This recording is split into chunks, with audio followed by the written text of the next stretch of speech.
introduce myself. My name is David, and yes, I am an extrovert. Been clean now for over 3 years. I remember the first time I started. Seemed so harmless. Bit of pop. My head was lying dizzy, and oh so wonderful. I could have sung all night. But before I knew it, the pop wasn't doing it for me. So I started on the harder stuff.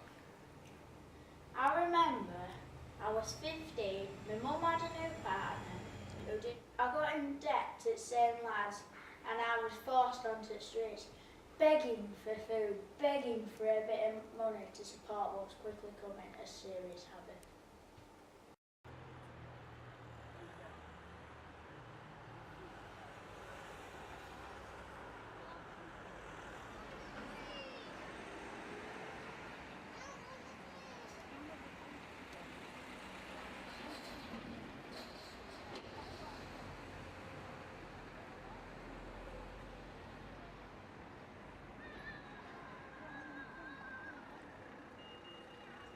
Begging was horrible.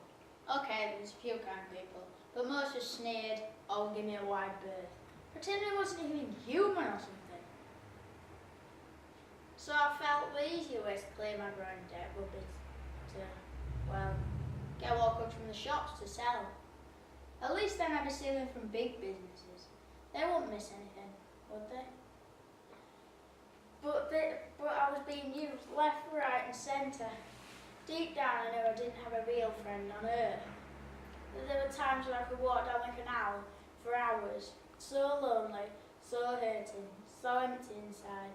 I just wanted to cry and cry and cry. Life by this point simply wasn't worth living. It was unbearable. I got so low, so desperate, I thought I could end it all there and then.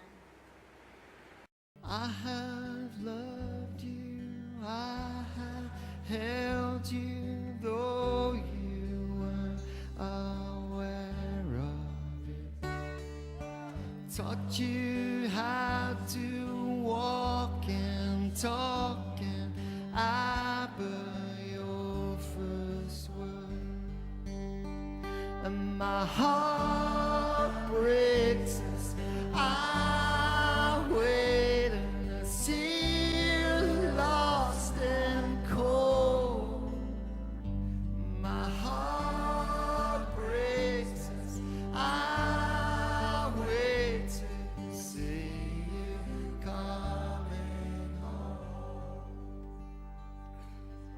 I have touched you, I have kissed you, though you weren't aware of it. Taught you how to laugh and cry and watch you walk away. And my heart breaks as I wait and I see you lost and cold. And my heart breaks as I wait to see you coming home. My heart breaks. Ha ha ha! Now, stop your worrying, lad. Stop your moaning, will you? I've got a plan, and it'll keep you rich for years, right? Shotbread! No! Yes, you can do it. I know you can do it. You can definitely do it. I'll look after you anyway, love. Fill it now, fill it!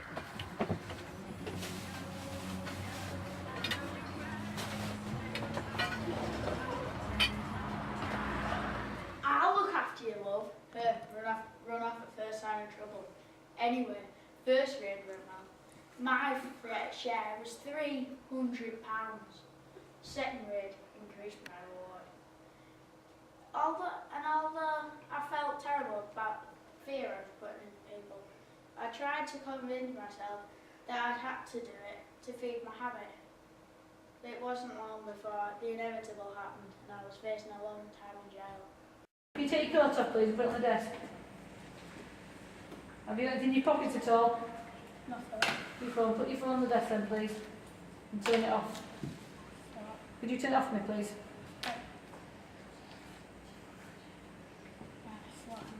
Thank you. Turned off, yeah? Take your watch off me, please. Have you got a belt on at all? No.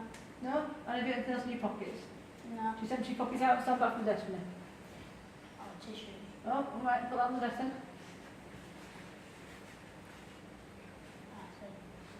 Okay. Stand back, right back so I can see you. Okay, keep your shoes off me, please. Both of them. And then bang them together to show there's nothing inside. So upside down, the other way around, yeah, so it falls out, that's it, the bang. Okay? So that's him having his stuff taken.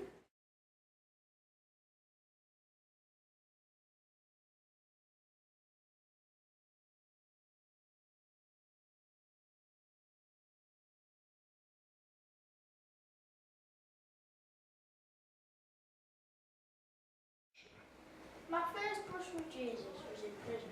One of those chaplains helped me contact a member of my family, and I thought I would do her a favour and nip them in the chapel when I was feeling bored. Some of my inmates claimed to have met this Jesus there, and whilst they seemed to be, changed inside, I decided it wasn't for me. Of course, my habit continued on release from prison. I quickly got back to scoring £60 crack or smack, plus any extra I could get every day. But my body got to the stage of collapsing. My left leg swollen just twice its normal size, and yet my body weight had dropped to under 7 stone.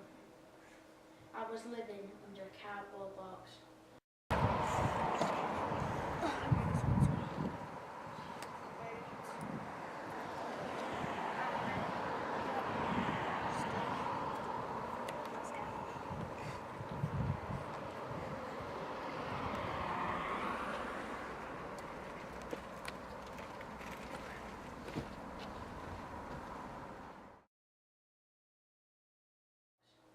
But one freezing night, I saw a curious piece of paper blowing in the wind, and I picked it up.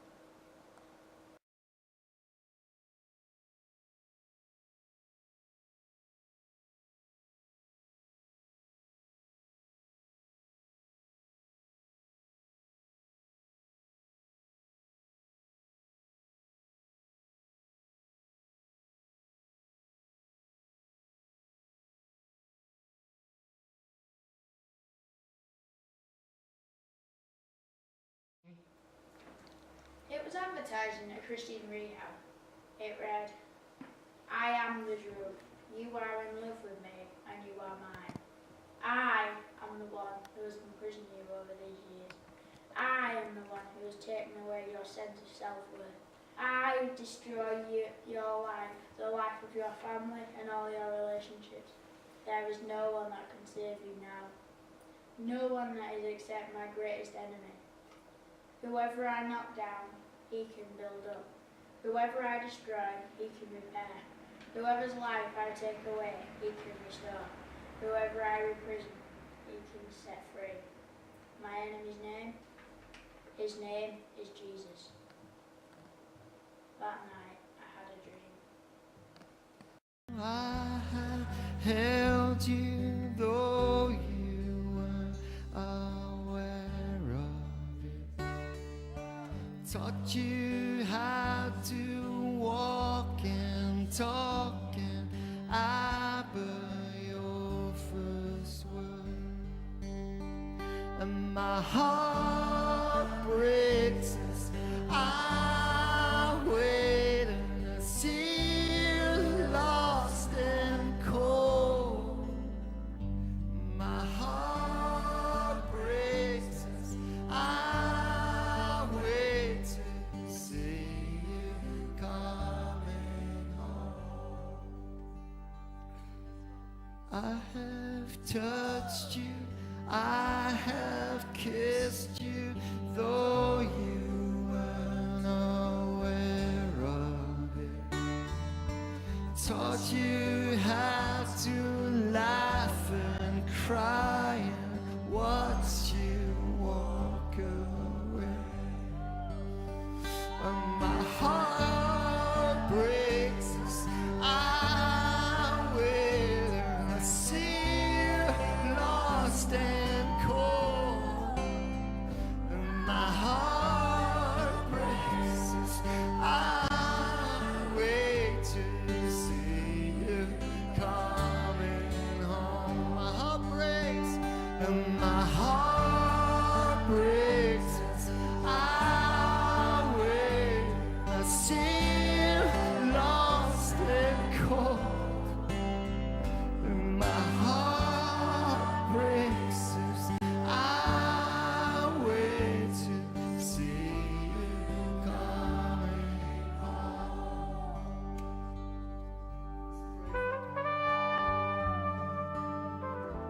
place for you at the table.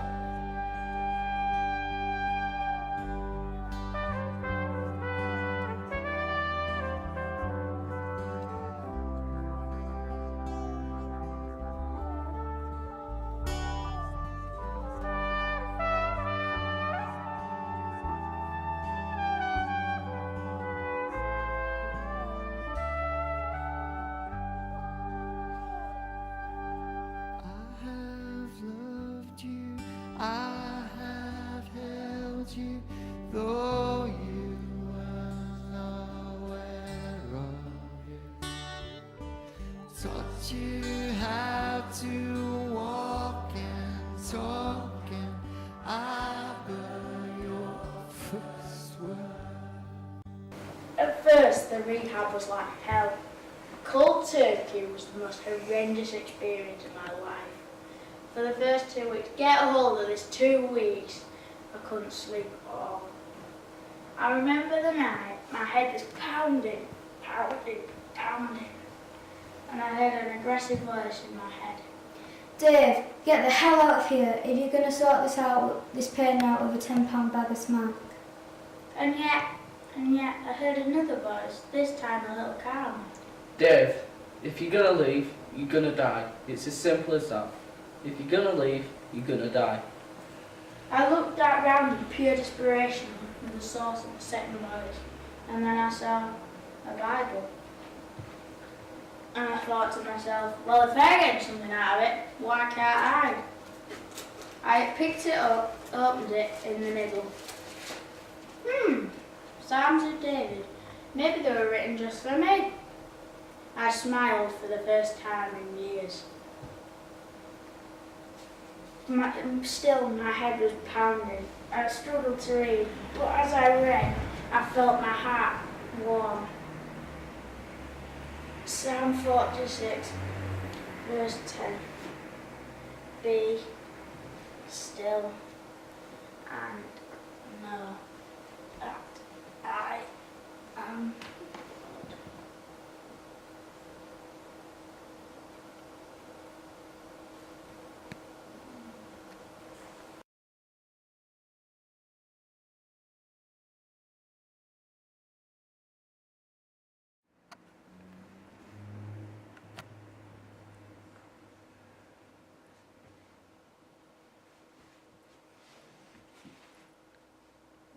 I fell asleep, and that's why I know God is real.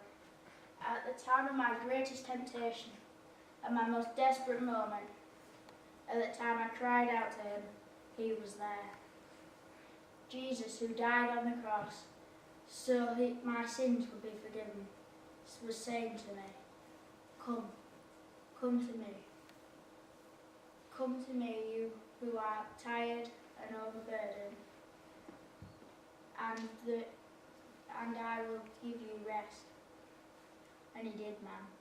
Right there on the living room floor, I slept with God's word grasped firmly in my hand, with God's word planted firmly in my heart. I slept.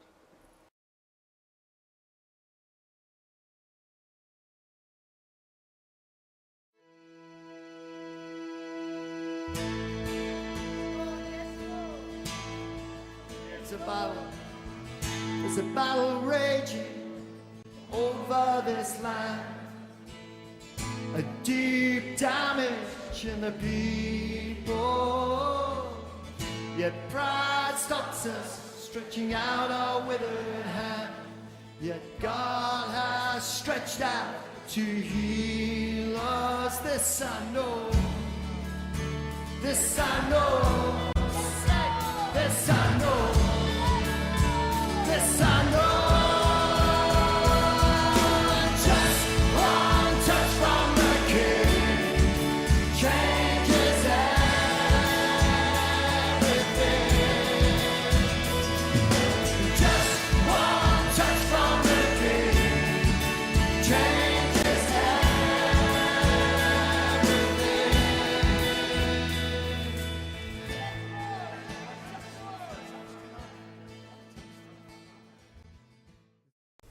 Yes, I can tell you about addiction.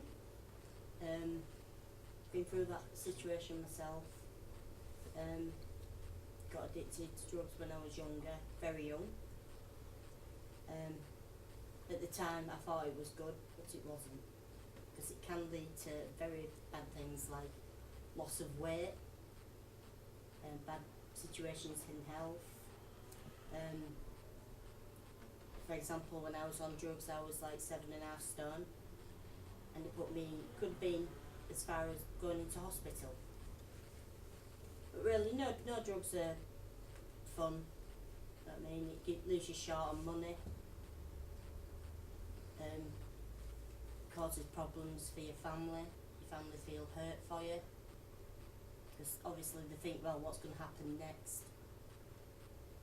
I mean, sometimes you can get into situations where you're just owing money as well, and people can come along and just beat you up for what money you owe for drugs. At the time it can make you feel good, but then you've got a thing that's called a come down, and that's not very nice. That can make you feel dirty, and it just makes you feel cheap as well. What's the most painful experience you've had as a result of, getting involved with drugs? Well, everything really.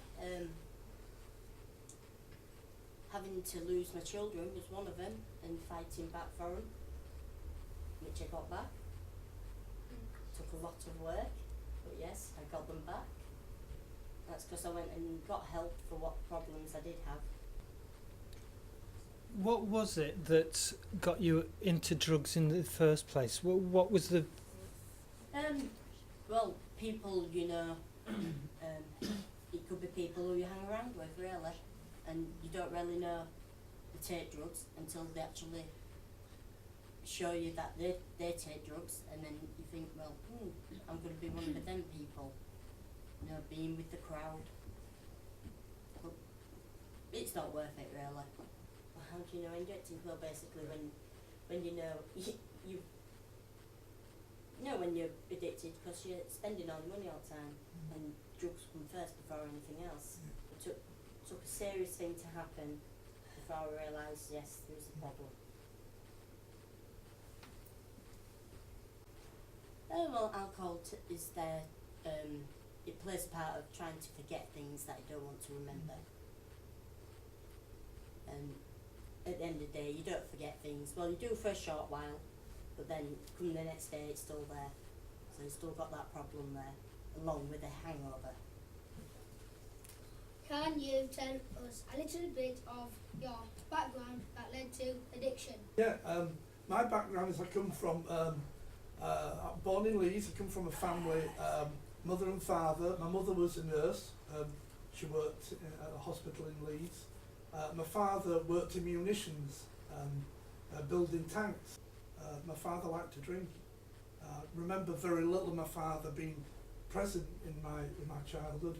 I can only think in the first 10 years he was either at work or at the pub. He had no money, he was on benefits, but he saved all his money up in a little tin that he rolled his tobacco in. When he didn't have money, go out drinking. And he'd drink 20 pints of beer at lunchtime, 10 pints of beer at night, and half a bottle of whiskey. And when he'd come home, he'd be drunk, and he'd be violent, and he'd be aggressive. But the thing was that he was unpredictable, so you didn't know what you were coming home to. So like now, I'd be start thinking, is he going to be sober, or is he going to be drunk? What am I going to go home to? So basically, I lived in fear. I probably felt unloved. My mother loved us, but I never got any love from my father. He just had enough problems of his own. He didn't know how to love, he didn't know how to give, he just didn't know how to live life. And you would have thought that from everything that I'd seen in my childhood, that the last thing I would do would be ever to pick up a drink. It gave me a confidence, it made me feel important, it made me feel somebody. I'd started drinking what they used to call chasers, so I'd drink beer and spirits, and I was only 18 then, so I'm drinking hard spirits as well. From the day I started drinking, I was drinking every day. I didn't see anything wrong with that. I thought this was cool. I literally drank every single day for 40 years, and I was pretty much drunk every single day. What words would you use to describe how you felt at this time? Lost, hopeless.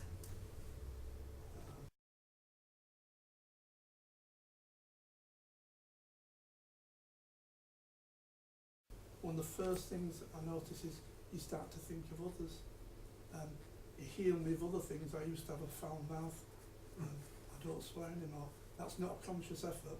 I just don't do it. It used to be my initial response to a lot of things. He's given me peace. Every morning I wake up in complete chaos. My mind will be in chaos and terror and paranoia about what I've done, where I've been, what I've said, what was going to be my future or lack of it.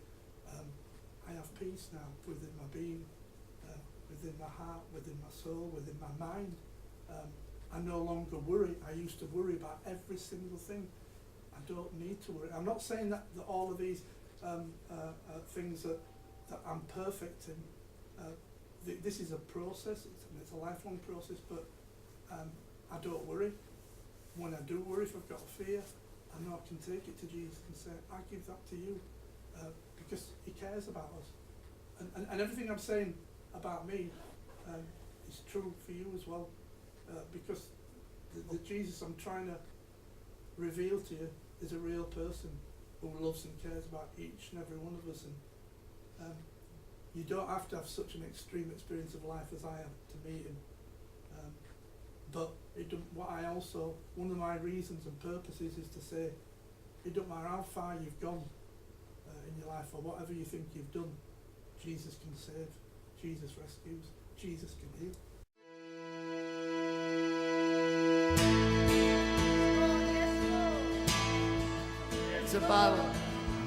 There's a battle raging over this land, a deep damage in the people, yet pride stops us stretching out our withered hand, yet God has stretched out to heal us. This I know, this I know, this I know, this I know. Just one touch from the King changes everything. Just one touch from the King changes everything.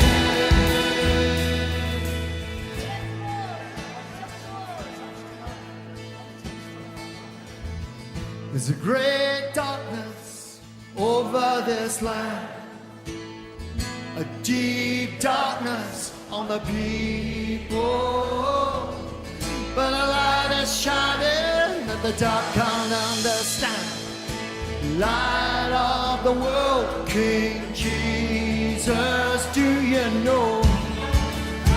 Do you know? Do you know him?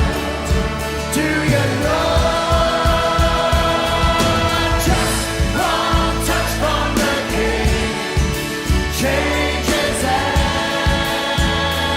everything.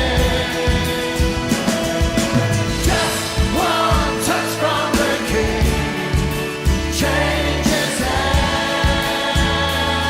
Oh, Lord, oh, Lord, oh, Lord, oh, Lord, oh, Lord. Hear the word of the Lord.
Scotland, Scotland, Scotland, Scotland. Hear the word of the Lord.